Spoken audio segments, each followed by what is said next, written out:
Members, are you ready? Yeah. Ready. All right.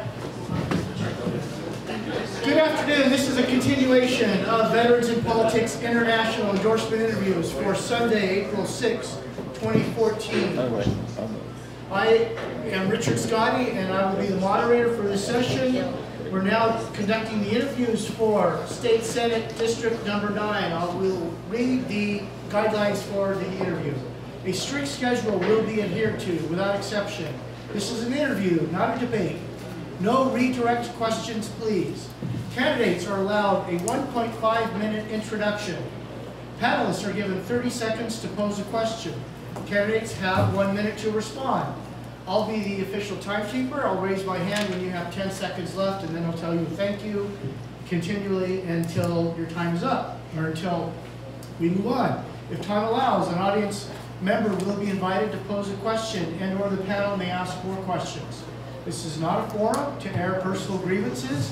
Complex questions that require too lengthy an answer will be disqualified.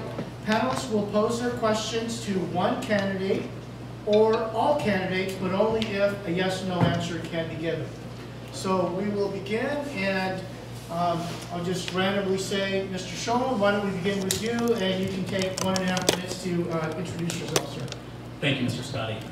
Thank you all for being here. My name is Dave Schoen. I am a young American. I'm 25 years old. I'm running for State Senate in District 9. I was born and raised in Las Vegas. I went to school out here, public school. I've seen the horrors that our school district has faced personally. After school, I joined the Army. I spent 4 years as a paralegal in the Army with the 18th Airborne Corps out of Fort Bragg. I returned from the Army early last year. Veterans issues are a very personal topic to me.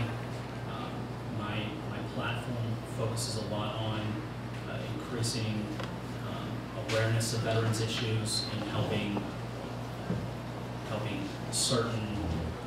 these groups of young Americans, these heroes, prosper and contribute to our society. Right now, I am a family law paralegal. I have a wife and 2 beautiful daughters. My oldest daughter is about to start kindergarten, so again, another reason why I have a very key interest in our education system and the future of our state. Thank you all for being here. Thank you. Ron Quilang. Good afternoon, everybody. Thanks for, I want to thank everyone for being here today, and also it's an honor to be here. My name is Ron Quilang, and I'm running for State Senate in District 9. I've been living in the same district for at least 9 years now, ever since I moved here in Nevada.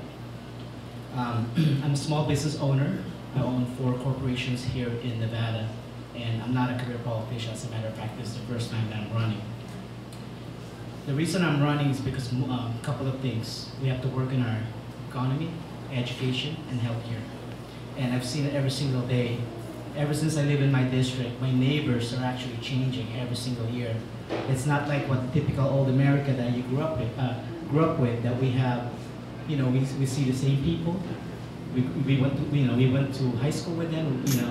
After college, we see them every holidays. You actually know the neighbors by name. And one of the reasons that I'm running is because my children are not getting the same experiences that, you know, new neighbors every single year. It's kind of like you don't know who's living in your neighborhood.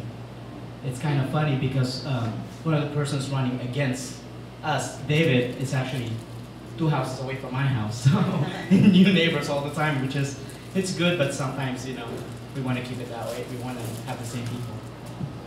Thank you. We'll begin the panelist questions with Lily Babcock. So this question is a yes or no. It's very straightforward. Do you believe that education is underfunded? Yes, absolutely. The answer is no. Right. Mr. Anderson.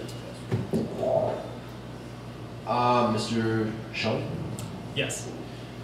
So earlier you were talking about creating jobs for returning veterans. I'm assuming you have a plan for that what is your plan when they do return for creating more jobs for them? Well, let me start off by saying that veterans are a unique class of citizen. The military, and I can tell you from personal experience, it gave me skills and discipline that has helped me prosper in the workforce. These are skills that businesses, our state government, we can use to help our community, help our neighbors out. That being said, one of the first bills I plan to introduce is a veterans hiring preference. Somebody coming up from the military and applying for a state job, a military police officer wanting to join Metro would get preference over, you put the two on the same scale. And for small businesses, tax credits for hiring veterans. Thank you. Ms. Kate? Hi. I like the way you addressed that with detail. Thank you. I'd like to pose the same question to Mr. Quilang. Well, as a small business owner, as having for a corporation, I do have veterans that work for my corporation. Most of them are actually in the managerial, so I understand how the way they, they're always on time, guarantee you that, they're never late, and as far as like, structure, they always have very good structure. And speaking of veterans, I have a few of my nephews are actually in the military, some of them are in the Navy, and some of them are doing it as a career. And they always ask me what they're gonna do when they get out. And I usually ask them, what's your, what are you planning? You want to have your own business, you want to work for someone, you want to be a nurse. And by being exposed with the veterans, I actually kind of become their father figure with my nephews and guide them where they want to be. So when they get out, they know what industries are they planning to go. So that's why, and the military is good training, and I've seen it. If I could have gone one, I would have, but I went to college instead. Well, if you don't mind me asking, just I don't feel like I got an answer as far as the question. What is your plan to execute jobs to generate jobs for veterans when they're returning? Once I'm elected, I'm planning that what I intend to do is to have a training process for the veterans when they get out, so they can set up their skill set, and after that they can choose whatever they want to be. Thank you. Mr. Charles. This is a simple yes or no question to either one of the gentlemen. What program do you have in mind, or can you assist, this is a hard question, can you assist in the fact that there are no performing arts funds coming in to this area for veterans who were in the service as musicians? And so what has happened, they've cut all the funding. There's no way to go to a park and have I have a big band. And so for me to try to perform is impossible, because they all come up and say, we don't have money. The state took the money away, the county took the money away. What could you possibly do? Do you have a plan, or do you have any knowledge of this situation? Who would you like to direct that to? Pardon me? Is there a particular candidate you'd like to direct that to? Either one of them. Well, No, but both of them, this is the answer, yes or no? Did you no, get, I don't think it was a yes or no. the question is, Tell you what, do you have, go ahead. the question is this. We need funding for the performing arts in Southern Nevada to service the veterans. Only the veterans. Can you put a plan, do you have an idea to put a plan in place that could service that? I'm sorry, this question is hard for me. I understand. Oh, do you have a plan then? No, I do not have a pet plan in place, but that doesn't mean that I would support that. I would support it. The answer is also no, but once I'm elected, I'll be glad to sit with you and maybe you can guide me through that. Very good. Thank you for the question, Mr. Charles. I'm sorry the question wasn't No, clear. it's fine. Mr. Angel. Mr. Schoen, you mentioned that you believe that the school district is underfunded. How would you go about correcting that situation and improving our quality of education for our school children? I believe the quality of education is a very important thing we need to move towards. There are a lot of, I don't want to get in a position where we start raising taxes. I think that's unfair for the state, for a recovering economy, to raise taxes at such a brittle time. That being said, a lot of these larger components of the state government have money that is either wasted in certain areas or departments that can be consolidated to save money. So my first thought would be, let's try to make the department run as efficiently as possible so we can take those extra funds that we find and put them directly into the schools, directly to the students where they benefit them. And you know, if that doesn't work, I think that at that point, that's when we open the conversation on, you know, do we need to start contributing towards education more, or do we need to open up the idea of maybe a state lottery or a state education lottery, ways that are directly funding our schools. Thank you. Mr. Holt. Mr. Holt passes. Okay, Mr. Quilang, you stated that you don't feel that education is underfunded. And yet our system seems to be one of the worst in the state. Our education schools, our schooling is like one of the worst in the states. How can you care to elaborate on why you feel that way? Well, first of all, if you look at the state budget for education, we have plenty of money in education. It's just not managed properly. And by saying, you know, I don't want to, we can talk about education budget all day long as being an accountant, but if you look at the budget, it's actually there, but when it trickles down all the way down to the teachers, for some reason, there's nothing left.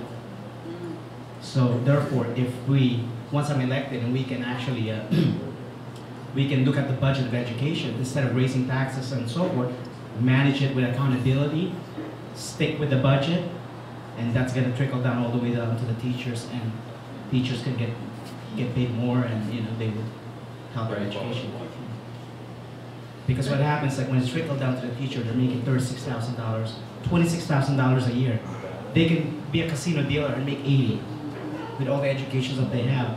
Not like back then when we were growing up, we have the qualified teacher, we have AP classes, honors classes, and those are great, you know, great programs to sustain.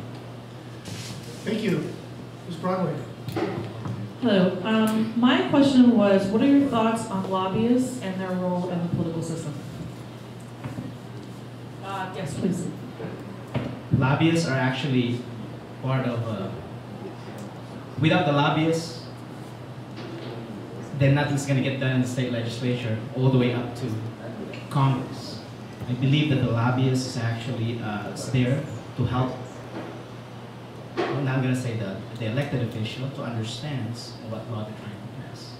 I've seen, you know, I've known personally some lobbyists that actually, during the state legislature, are trying to make a difference. And I believe that, you know, lobbyists is good to have. It's part of our structure of government, as far as, like, you know, helping the elected officials for guidance. Very good, thank you. I'll open this up to the rest of the panel. Any other questions? Mr. Epperson. Ron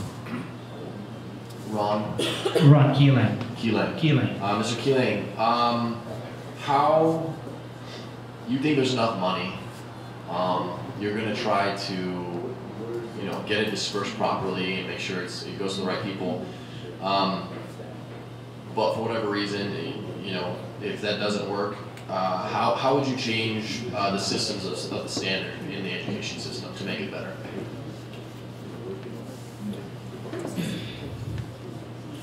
Can you be somewhat specific in what specific areas? So if your question is, if once I'm elected, and what am I going to do if that doesn't work, or? No, let's just get off that. Basically, how would you change the system of the standards in the education system? Well, first, the system as far as like spending, or as far as like getting our kids go to school, or whichever area you think needs change. Basically, what would you improve in our educational system so that our children are educated better under current funding? What we can do is we can have after-school programs right now, and also we can have a lot more PDA meetings for the parents of that school, that student. You know, usually I believe that education always starts at home, and I think that happened for all of us. You know, and then you know maybe because there's a lot of young parents out there, maybe we can, you know, have some after-school program or PDA meetings, so that's why at least we got the basic standard, and then we'll just work our way up. Thank you. Mr. Charles. This is a simple yes or no, and it's a simple question. Do you, either one of you, have a plan in your current scenario to get more of the money back from northern Nevada to southern Nevada, because a lot of it goes up there, could be used for the expenses we have in our own area right here? Can you elaborate just a little more on the expenses? Well, every time I hear anybody talk, it's about, well, we don't have money, where's the money? And if you watch television here and watch the news, you constantly see things, well, we have a problem. Northern Nevada gets all the tax money, Northern Nevada gets this, Northern Nevada gets this, and we don't have funding for police, we don't have funding for education, and the money's going up there, and everybody's fighting it, but nobody's doing anything about it. Okay, I understand your question. As with your last question, I do not have a current plan in place, but I agree that every citizen should be afforded an equal shake, and they're equal to be treated and to be funded and to be treated the same regardless of where they live in the state. Mr. Quilang? As a business owner, if one of the key components of owning your own business, if there's no money, what do? Look for money. Maybe we can attract other corporations to come here in Nevada, and therefore it'll increase the economy, and it'll fund all the education, special veteran programs that we have, and also seniors programs. So one of the things that we need to do when you hear in the news that we don't have the money, then as a state legislature, we need to find that money. Where is it? We're using it in California. The money is in the state, it's up north. A great deal of the money we need down here is up north. It's already been pilfered, I'll say, by the northern politicians. And so what happens is we're coming up short, and that's them talking on TV. That's not me. Yeah, it could, like what I said, it has to be held accountable. But I think there's money in this state. It's just like not proper distributed, and like what Mr. Schoen said earlier, we just need to find a way to distribute it properly and hold them accountable. Anybody. Great, and that was a follow-up. Mr. Schoen, did you want to add anything to that? I agree that there are issues with the allocation of money in our state. I don't know if the solution is moving towards a per capita distribution. You know, we have more citizens living down here, so we should get it should be based on population. But the bottom line is, regardless of where you live in the state, we're all Nevada citizens. We should all have the same opportunities, the same, we shouldn't have, if we're all having problems, we should all have the same problems. If we're all having success, we should all have the same success. It shouldn't be a system where, as you say, the northern Nevada politicians suck money off the top and leave us with the crumbs. That's unfair. Thank you. Ms. Katie? Yes, I'd love to pose this to both of them if they can answer real quickly. We have time, so that's okay, fine. Great. The reason why you run for office, there's obviously a passion that you must have. You know, the number one passion that you have to make changes in our district.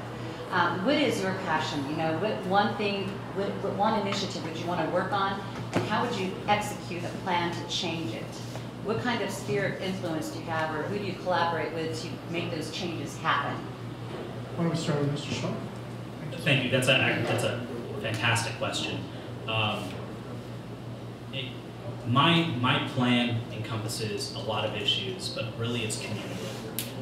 All of our neighbors, we need to work together. We need to be in a, not only ask to be put in a better position, but put ourselves in a better position.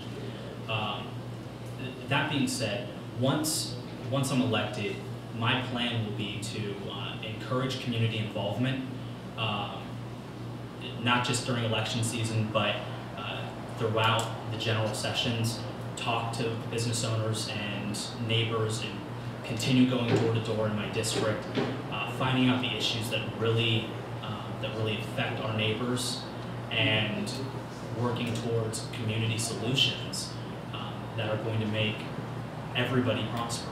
Now, you're not going to make everybody happy, but we just want to be a better community. We want to live in a better neighborhood. Thank you. Go ahead, Mr. Quill. Running for office made me realize that if you don't run, you're not gonna let that politician out there that just take our state. The reason I'm running is because of tax. I don't want any more tax increase. As a small business owner, we're paying at least like 5 or 6 taxes every year, every quarter. Having these taxes, I could have helped hire more people and maybe make a difference in the community, because do we rather have them just stay in welfare, or can we encourage them to work? And with the amount of tax that I'm paying every single year, I think I can hire at least like three families to work and make a difference in the state, so therefore we're not so burdened in all this.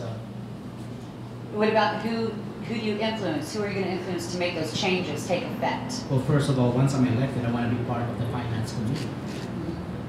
And of course, that's usually the decision of whoever is the majority leader or the minority leader in the state legislature. But of course, my voice is going to be out there.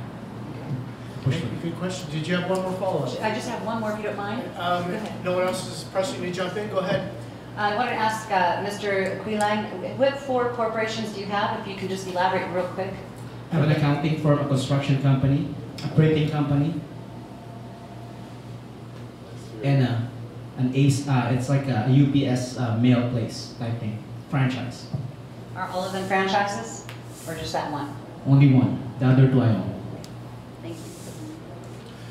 Well, I got a quick question. Then for each of you, each take a minute. What are your greatest strengths and values that you bring to this position that justifies us in supporting you? And Mr. Rocky, you can go first. Well, besides my lovely personality, Scott. Being new in the politics, I'm not influenced by anybody. I'm not funded by anybody. As a matter of fact, running for this office, I use my personal money. I love my party to death, believe it or not. But still, I'm not funded by them. But instead of me just putting down my guard, I actually went in there and even gives me enough motivation to run. Because it's always nice when people are against you and don't want you to be there, but when you make it, it's like a great value, great satisfaction. Thank you. Mr. Schoen. I bring a fresh face to the state. I'm probably the youngest person running that you've seen up here. I connect with the youth voter. I understand the issues coming out of high school into a downturn economy where trying to get a job out of high school is ridiculous, let alone somebody with 20 years of experience in the workforce trying to get a job. So that's the first point. Second, while I'm a Republican, I am not a parent. I'm not a party line vote. I will always listen to every side of the story. I make educated and informed decisions. It's not about who has power. It's about who can be the better voice for our community. Thank you. I'm going to ask you if there's anyone in the audience that wants to ask a question to these two candidates. Anybody at all that has a question? All right, doesn't sound like anyone. How about, is there any further panel member that has a question? Me again. Mr. Charles, great. Do you want to try a yes/no question? Recently, no, this is not a, I want to comment for either one of these guys, especially him because he's a businessman with several entities. Question is this. Recently, I believe the headline was that one of the big computer companies opened a facility in northern Nevada, okay? My question is, if you are elected, what will you do to make sure that some of those entities that want to come into the state of Nevada come down here instead of going up north? Good question. Let's try to get a response from both the candidates. Who wants to go first? Mr. Ron Q, why don't you go first? Well, we want them to come down the state, but in order for us to do that, the problem is the high-tech companies are like what our education here in the southern Nevada is only 25% college graduate, 2% with a master's degree. With those tech companies, they want at least a minimum master's degree. So in order for us to get them down here, we need to establish our education because we don't want, the company's going to cost them a lot of money to bring a moving expense from San Francisco or the Silicon Valley to northern Nevada to come here in the south. So if we can establish a foundation in education, then they would probably say there's no reason for them to come here because we don't need that much resources to establish a tech company here. Thank you, Mr. Schoen. We live in a wonderful state for businesses, for startups. I think we're one of the best regarding taxes to businesses. We're the most favorable states for companies to start up and to bring business to. But the problem that we run into is that when you bring a company from another location here to Southern Nevada, you're not just looking at how the company itself is going to perform. You're looking at employees bringing their families to the state. And I'm sorry to be blunt about this, but nobody wants to bring their employees and their own families to a state that's ranked lowest in education, that's ranked lowest in where we're having struggling times trying to figure out financial issues. So I think that building on my community issue, not only building the business side, but the community side, will help encourage businesses to show. Thank you. Anybody has a question? Mr. Angel, go ahead. This is in relation to Nevada started January 1 of this year issuing driver's license or Nevada ID to illegal immigrants. Do you support that? Yes. The answer is no. Because that, the reason to pass that law, it doesn't make sense. They passed that law, so that's why every person that drives a car has insurance. In the state of Nevada, the law is you cannot register your car without automotive insurance. So these people are actually driving with insurance, but no driver's license. So that's why, if you look at that law, they said the reason that they passed it is because they want to have the illegal immigrants drive with insurance. But if you look at in our laws, you cannot register a car without an insurance in the DMV. So the answer is no to that. Thank you. Okay, any further questions? We got time for one more question from the panel. Go ahead. Okay. I'm sure both of you are aware of our poor water situation. Now, if we were to have a bill to remove the fluoride out of our water, would you support it, yes or no? Yes. I would say yes, because nobody drinks water from the faucet anyway. Everybody drinks bottled water, I don't even know. They should. Great. Why don't we do this? I'm going to give each candidate 1 minute to close. And I think we started with Mr. Schoen. So who did we start with? I think Mr. King started, so I'll... What? Okay. You started. Oh, I did? Yeah, you did. I thought you did, but... Yeah, you did.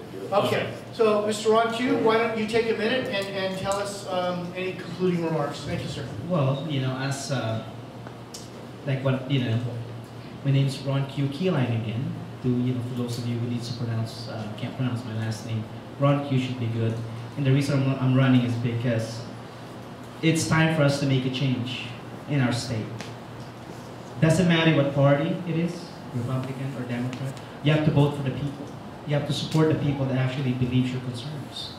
Because if you don't, then what's gonna happen is just gonna be sitting there and it's not going anywhere.